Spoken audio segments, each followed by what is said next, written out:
এক যুগেরও বেশি সময়ের ক্ষমতার অবসান ঘটিয়ে শেষ পর্যন্ত দেশ ছেড়ে পালালেন হাসিনা। তবে খুব সহজে ক্ষমতা ছেড়ে পালাতে চাননি এই নারী নেত্রী।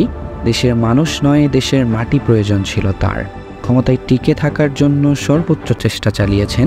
জেলে নিয়ে গিয়ে অত্যাচার, প্রকাশ্যে হত্যা, ইন্টারনেট বন্ধ করে রাতের আধারে গণহত্যা, এই সকল অপরাধ করার পর দেশ ছেড়ে পালাতেই হলো হাসিনাকে। তবে পালিয়ে গিয়েই থেমে থাকেননি, পরিকল্পনা করেছিলেন দেশে ফিরে আসার। হাসিনার পদত্যাগের পর থেকেই জয় বিভিন্ন সংবাদ মাধ্যমে বিভিন্ন ধরনের মন্তব্য করতে থাকেন। আমার মা আর রাজনীতিতে আসবেন না, আমার মা এখনও বাংলাদেশের প্রধানমন্ত্রী, তিনি খুব দ্রুতই দেশে ফিরবেন, এমন অযৌক্তিক মন্তব্য করতে থাকেন। কিন্তু তার এই অযৌক্তিক মন্তব্যগুলো ছিল শেখ হাসিনার দেশে ফিরে আসার পরিকল্পনার অংশ। হাসিনার পদত্যাগের পর বাংলাদেশে গঠন করা হয় অন্তর্বর্তীকালীন সরকার, যার প্রধান উপদেষ্টা হয় ডক্টর মোহাম্মদ ইউনূস। হাসিনার দেশে আসার পরিকল্পনায় ছিল ফ্যাসিবাদের দোসর পদবি পাওয়া প্রধান বিচারপতির মাধ্যমে দেশের বর্তমান অন্তর্বর্তীকালীন সরকারকে সাংবিধানিকভাবে অবৈধ ঘোষণা করা এবং এই সরকারের প্রত্যেককে হত্যা কিংবা আটক করে দেশে ফিরে এসে ক্ষমতায় বসা। এই পরিকল্পনাকে বাস্তবে রূপ দিতে গত 11 আগস্ট বর্তমান সরকারের কারোর সাথে কোনোরূপ আলোচনা ছাড়াই ফুল কোর্ট সভার আহ্বান করেন প্রধান বিচারপতি।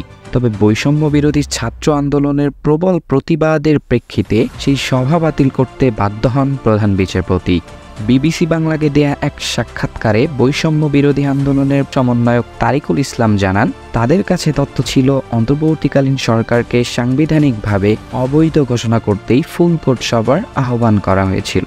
অর্থাৎ দেশ থেকে পালিয়ে গিয়েও হাসিনার ষড়যন্ত্র থেমে থাকেনি, এখনও নানান ষড়যন্ত্র চলছে দেশকে ধ্বংস করার এবং পুনরায় দেশে স্বৈরশাসন বজায় রাখার। শুধু প্রধানমন্ত্রীর পদত্যাগেই কি একটি দেশের স্বৈরশাসনের শেষ সম্ভব? হাসিনার পদত্যাগের পর থেকেই দেশে সংখ্যালঘু হিন্দুদের ধর্মীয় প্রতিষ্ঠান ভেঙে দেয়া কিংবা পুড়িয়ে দেয়া হচ্ছে।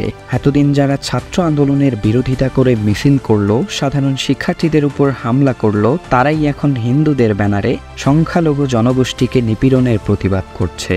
অর্থাৎ সংখ্যালঘু জনগোষ্ঠীর ধর্মীয় প্রতিষ্ঠান পোড়ানোর কারণ রাজনৈতিক উদ্দেশ্য হাসিল এবং বহির্বিশ্বে বাংলাদেশের ভাবমূর্তি নষ্ট করে দেয়া।